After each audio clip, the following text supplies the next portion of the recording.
One of the more overlooked lead generation tactics in real estate are open houses. Open houses are an important part of having a successful real estate business. But for some reason, veteran realtors seem to frown upon open houses. In this video, I am going to talk about how to host an open house and 3 things you need for success. This video is for veteran realtors who need new and fresh ideas on how to make their open houses successful, or for new realtors who are looking for guidance about open houses and how to properly execute one. Welcome to Clueless Realtor, where we help realtors succeed. Be sure to leave me a comment, hit the notification bell to be the first one notified of our weekly videos, and definitely don't forget to subscribe. Why are open houses looked at as a waste of time?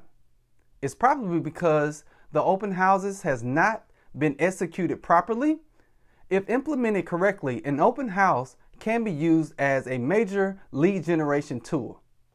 A seller will usually want to have an open house so that they can show off their home and hopefully attract a buyer as quickly as possible. While trying to sell the home should be the main purpose, there's about a 1 to 5% of that actually happening, and that's if you are lucky.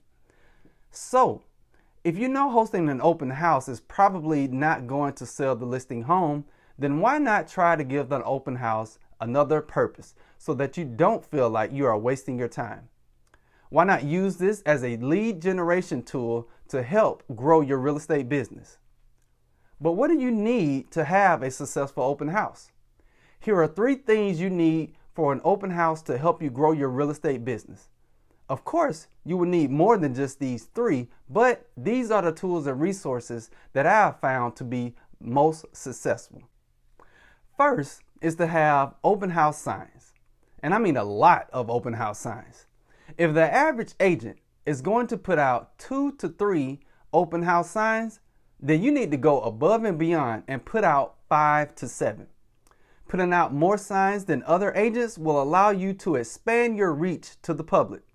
This could help you drive more traffic to your open house, thus increasing your percentage of selling the home or getting a lead. This is a form of lead generation. When you are placing your open house signs, be sure that there is a strategy behind it. Think about, where can I place the signs so that you can maximize coverage and publicity? Make sure to place the signs in front of the house, 1 block on both directions from the house, and most importantly, at congested intersections. This will give your open house and your contact information a lot of visibility, another form of lead generation. What type of information goes on an open house sign? Well, think about it like this. What is going to attract the most attention to your sign? Be sure that it has a color that pops. Your name, phone number, and email address should be at the top of the sign in a bold font. And also be sure to include basic information like the price, number of beds and baths, time and date, and also directions of entry. Second, you must have MLS listing sheets. Now, before you go and start printing, you should understand that there are 2 separate listing sheets, one specified for agents and another specified for clients. Make sure to print the listing sheets that are specified for clients. The only difference is that the information on agent listing sheets are strictly for agents and not for the public. Listing sheets are important because of all the public information about the house, like the price, how long has it been on the market, the size of the rooms, the year it was built, if it was rehabbed or not, taxes, and etc. Whenever you are hosting an open house, you may have several different visitors in attendance all at once. But having listing sheets puts the information at the hands of the visitors and allows them to view the home independently without you running from visitor to visitor. The third, and I think the most important, is a sign-in sheet. This is so necessary and critical because you get their name, their contact number, and best of all, their email address. Now that you have their email address, and also note that they are not represented by another agent, you can email them valuable market information, advertising, any listings that you may have coming up, and also testimonials. This gives you access to stay in front of them often. This is another form of lead generation. One problem that I used to have with sign-in sheets is that some visitors did not have legible penmanship. I would often get information that I could not figure out. To overcome this common issue, you should invest in a sign-in sheet app. I like to use Open House app.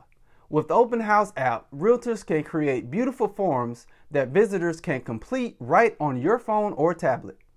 And the best part is that you can ask important information that are suitable for you to try and figure out how you can be of service to them. You can design your forms to fit your brand with customizable background, welcome, and thank you messages.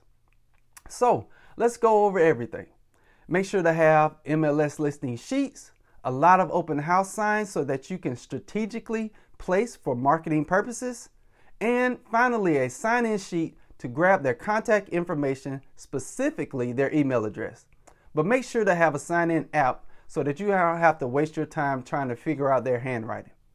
If you have any other advice on what you use to have a successful open house, then tell us in the comments below. Be safe, be well, and let's go sell some houses.